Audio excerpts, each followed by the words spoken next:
for daily Ask Reddit. What is your best sorry wrong number moment? If you like the video, drop a like and subscribe so you never are daily videos.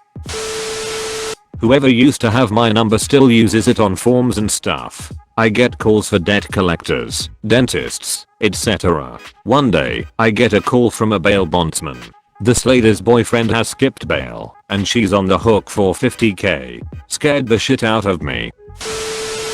I woke up to a massive string of texts accusing me of being the man that was cheating with someone's girlfriend or wife.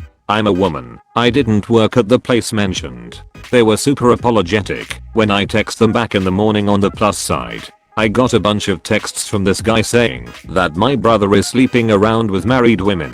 So he was contacting every woman who was friends with my brother on Facebook to warn them that he's a player and is probably cheating on them. I asked my brother about it and he was like, he contacted you too. Huh. I slept with his wife way back when we were in high school nearly 30 years ago and haven't seen her since. IDK, what's going on with him?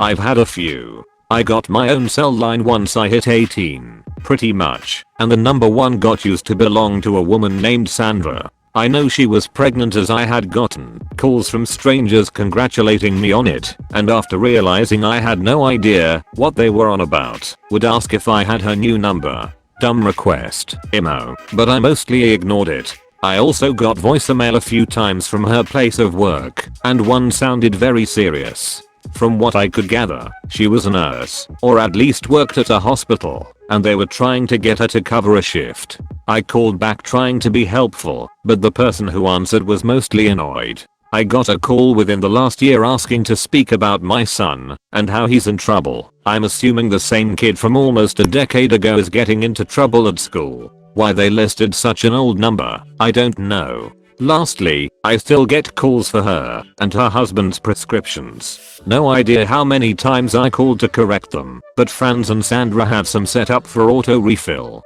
I haven't gotten a reminder in a few weeks, so maybe a pharmacist spoke to them finally. It was actually a voicemail left on my work phone. It was a woman going on and on about how the intended recipient was a very naughty boy and he deserved a spanking. I was mortified and deleted it after a few minutes, but I should have kept it. In hindsight, it was hilarious. Back when I was a kid, we lived 3,000 miles away from our grandparents, so we didn't get to see them very often. One evening the phone rang.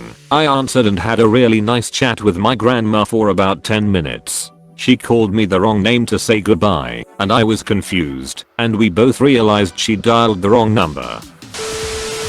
Had a whole party call my number and sing me happy birthday over the phone. I didn't have the heart to stop them midway, so I stayed quiet until the end. Sorry guys, but my birthday is in December, not June. We had a good laugh about it, and that was that. Someone phoned my parents' landline, in tears, saying that they had proof that my husband was having an affair with his girlfriend. I explained that I was 14 and my parents were in their 40s. He apologized for having the wrong number and hung up. This was around 17 years ago. I remember getting a wrong number call a few days ago. They introduced themselves in a very intimidating manner, stating that everything spoken over the phone would be recorded and used against me in court. But then they asked for Rebecca, and I mentioned that they had the wrong number. Their tone of voice completely changed afterwards, and they apologized and hung up.